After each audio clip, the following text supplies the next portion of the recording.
আজকে যদি বেগম খালেদা জিয়া বেঁচে থাকতেন, আমার মনে হয় উনি সবচেয়ে বেশি খুশি হতেন। কারণ ওনারা একটা প্রত্যাশা, আপনারা জানেন, যখন 2004 সালে আমি কোনো পদে নেই, আমি জাতীয়তাবাদী ছাত্র দল থেকে সবে মাত্র অবসর নিয়েছি, তখন উনি এসে আমাকে এখানে পরিচয় করে দিয়েছিলেন এবং উনি এই জনপদের মানুষের কাছে আহ্বান জানিয়েছিলেন আমাকে এমপি নির্বাচিত করার জন্য। আমি শ্রদ্ধার সাথে স্মরণ করি বেগম খালেদা জিয়া, যে কলাপাড়া রাঙ্গাবালির মানুষ তার যেই ইচ্ছা, সেই ইচ্ছাটাকে পূরণ করেছে, এই জন্য আমি কৃতজ্ঞতা জানাই। আর আসলে সংসদ সদস্য আমি মনে করি এটা একটা বিরাট দায়িত্ব, এটা কোনো ক্ষমতার কোনো কিছু না, এটা দায়িত্ব। এই জনপদের মানুষের যে প্রত্যাশা, যেই তাদের চাওয়া, আগামী দিনে এইটাই আমার মনে হয় আমার জন্য সবচেয়ে বড় একটা চ্যালেঞ্জ হয়ে দাঁড়াবে। কারণ এই জনপদের আপনারা জানেন যে দীর্ঘদিন অবহেলিত, এখানে যোগাযোগ থেকে শুরু করে নানা সংকট আছে, সমস্যা আছে।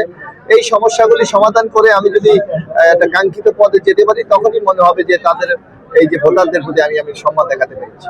তা আমি মনে করি যে এই কুয়াকাটা আন্তর্জাতিক পর্যটন কেন্দ্র এবং পায়রাপথকে যদি আমরা সচল করতে পারি, তাহলে বাংলাদেশের অর্থনীতির ক্ষেত্রে যেমন একটা গতি সঞ্চারিত হবে, পাশাপাশি এই এলাকা অর্থাৎ 114 পটুয়াখালী 4 নির্বাচনে আসে মানুষেরা খুব ব্যাপক কর্মসংস্থান সৃষ্টি হবে, যেটা এই এলাকার আর্থসামাজিক উন্নয়নে সহায়ক ভূমিকা পালন করবে বলে কৃতজ্ঞতা জানাই এই জনগণকে আমার উপর যেগুলো দায়িত্ব দিয়েছে।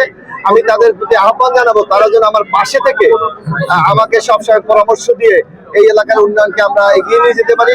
সেই জন্য আমি তাদের সাহায্য চাই, সহযোগিতা চাই এবং আমাকে নির্বাচিত করার জন্য তাদেরকে আমি কৃতজ্ঞতা জানাই।